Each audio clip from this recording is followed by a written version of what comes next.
साथियों चलते हैं सवाल की तरफ। दो बेसिक सवाल हैं, चेक करते हैं इसको किस प्रकार से बनाएंगे। एक फुट में दे रखा है और आपको गज में बदलना, और एक बीघा में गट्ठा में दे रखा है, जैसे आप खेत नापते हैं तो उसको बीघा में बदलना किस प्रकार, तो आप सीख लीजिएगा, फिर कभी भूलिएगा नहीं। और जब भी आपके पास एजुकेशन कंटेंट जाए तो एक लाइक और एक फॉलो करके जरूर जाइएगा।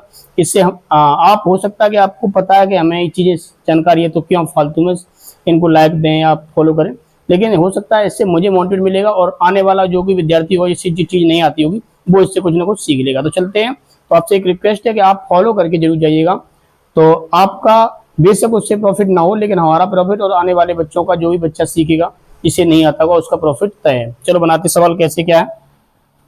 30 कट्ठा है को बीघा में बदलना है, तो आपको पता होना चाहिए कि एक बीघा में या एक गट्ठा में कितना बीघा होता है या एक बीघा में कितना कट्ठा होता है। वो देखते हैं। जो एक वो होती सांकर सी होती है, उस प्रकार से नापते हैं। लठिया से कोई लाठी होती है उससे कोई नापता है। अलग अलग यूपी, अलग अलग प्रदेश में, अलग अलग स्टेट में अलग अलग तरीके से नाप होते हैं। हमारे यहाँ पे यूपी में जो है एक बीघा में कितने गट्ठा दिए जाएंगे? 20 गट्ठा। कितने हो जाएंगे? 20 गट्ठा। ठीक है, हमारे यहाँ पे ठीक है। अब हमें बदलना क्या है? गट्ठे को बीघा में बदलना, तो इसको इधर लिखो और इसको इधर लिखो। सॉल्यूशन करते हैं इसका दोस्तों। तो 20 कट्ठा बराबर 1 बीघा, तो 1 कट्ठा बराबर आपका जो बन के आएगा वो कितना आएगा? 1/20 बीघा। ओके, अब हमें क्या करना है? जहां भी कट्ठा लिखा होगा वहां में क्या लिखना है? 1/20 बीघा लिखना होगा।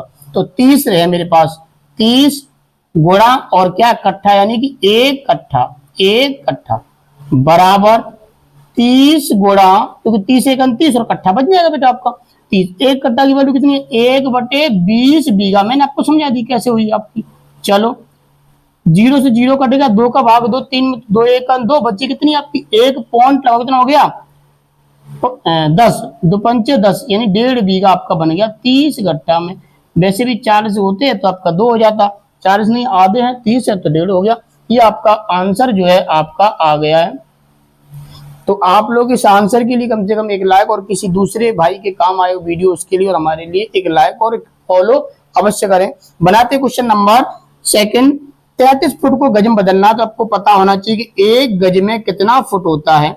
तो एक गज में आपका 3 फुट होता है। कितना होता है? 3 फुट, यानी 3 पैर। यानी एक गज चलोगे तो आप 3 पैर चल लियो आपने। कितने चलिए? 3 पैर। अब इनको बदलना किसमें है? यानी कि अब आपको फुट को बदलना है गज में। तो आप इसको इधर लिख लो, इसको इधर लिख लो, ये आपको याद करना है। ये बेसिक चेंजेस होता है और आपको इसके हिसाब से करना पड़ेगा। 3 फुट की वैल्यू कितनी आएगी आपकी दोस्तों?